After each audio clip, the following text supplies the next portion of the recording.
বিসমিল্লাহির রহমানির রাহিম। আসসালামু আলাইকুম। আজ আমি আপনাদের সঙ্গে শেয়ার করব সুন্দর একটি হাতার ডিজাইন কিভাবে করে নিতে হয়। তো এখানে ডিজাইনটি করার জন্য দেখুন আমি হাতাটি কিন্তু কাটিং করে নিয়েছি। তো এখানে হচ্ছে ২টি পার্ট। তো এই যে শোল্ডারের এদিকে কিন্তু খোলা সাইডটা আছে দেখুন। তো হাতার মুহুরির নিচ পাশ থেকে উপর দিকে ৫ ইঞ্চিতে একটি চিহ্ন দিয়ে নিব। তো এই ৫ ইঞ্চি পর্যন্ত কিন্তু সাইড ফাড়াটা দিব। আর এখানে হাফ ইঞ্চি পরিমাণ রাখবো। এখানে কিন্তু খোলা সাইড আছে। তো এই হাফ ইঞ্চি পরিমাণ আমাদের কিন্তু সেলাই দিয়ে আটকিয়ে নিতে হবে, যে পর্যন্ত আমি চিহ্নটি দিয়ে নিয়েছি। তো এখান থেকে আমি সেলাইটি দিয়ে নিচ্ছি দেখুন। তো এখানে অবশ্যই স্টিচ দিয়ে নিতে হবে, ডাবল করে সেলাই দিয়ে নিব। তো এখানে ডাবল করে সেলাই দিয়ে নিয়েছি। এতটুকু পরিমাণ দেখুন ফাঁকা আছে। তো এটা হচ্ছে উল্টো সাইডে আনবো।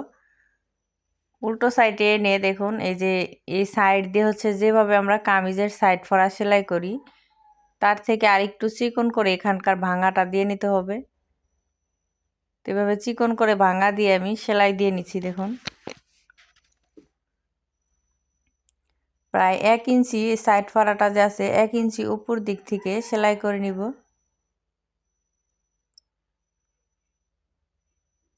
তো এই সাইডে ওইভাবে ভাঙা দিয়ে সেলাই করে নিব পুরোটাই। তো সেলাইটি দেওয়ার পরে যে হাতার মুহুরির দিকে এভাবে ভাঙা দিব, যতটুকু পরিমাণ চিকন করে ভাঙা দিয়েছি ঠিক ততটুকু পরিমাণে এই পাশেও ভাঙা দিয়ে নিতে হবে। তো দুইটি সাইড যেন একই সমান থাকে অবশ্যই আমাদের খেয়াল রেখে এই সাইডটি সেলাই দিয়ে নিতে হবে। খোলা সাইডটা কিন্তু অবশ্যই স্টিচ দিয়ে সেলাইটি শুরু করতে হবে।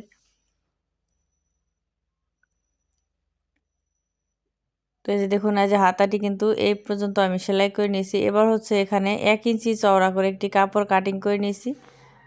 ফিতা তৈরি করব। এভাবে দেখুন দুই পাশ থেকে ভাঙা দিয়েছি, ভাঙা দিয়ে মাঝখানে আরেকটি ভাঙা দিব। তো চিকন করে এখানে ফিতাটি তৈরি করে নিচ্ছি আমি।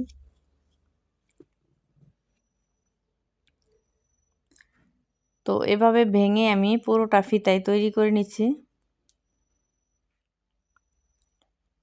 তো এখানে ফিতাটির লম্বা নিব হচ্ছে দেখুন ২২ ইঞ্চি। দুইটা কাপড় কাটিং করে নিয়েছি, এখানে টুকরো কাপড় কাটিং করে নিয়েছি টার্সেল তৈরি করার জন্য। এই ফিতার মাথায় একটি টার্সেল দিব। তো ফিতাটিকে এভাবে কোনা বরাবর রেখে আমি স্টিচ দিয়ে নিচ্ছি। তো ওই যে ফিতার দুই মাথাতেই কিন্তু আমাদের টার্সেল দিয়ে নিতে হবে।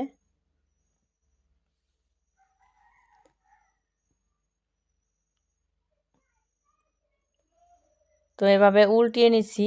তো দুইটি পার্ট সমান রেখে একই মাপে কাটিং করে নিব। তো এইভাবে রাউন্ড করে কাটিং করার পর দুইটি ভাঁজ দিয়ে কাটিং করে নিব। তো এই যে এভাবে দেখুন এই যে পেঁচিয়ে পেঁচিয়ে একটি ফুল তৈরি করব। ফুলটি তৈরি করে এখানে হাতার যে সাইড ফাড়াটা আছে ঠিক এখানে মাঝখানে রাখবো, রেখে এখানে স্টিচ দিয়ে নিব। স্টিচগুলো অনেকগুলো স্টিচ দিয়ে নিতে হবে এখানে, যাতে খুলে না যায়। তো ভিডিওটি ভালো লাগলে অবশ্যই চ্যানেলটি সাবস্ক্রাইব করে দিবেন। আর যারা সাবস্ক্রাইব করেছেন তাদেরকে অসংখ্য ধন্যবাদ।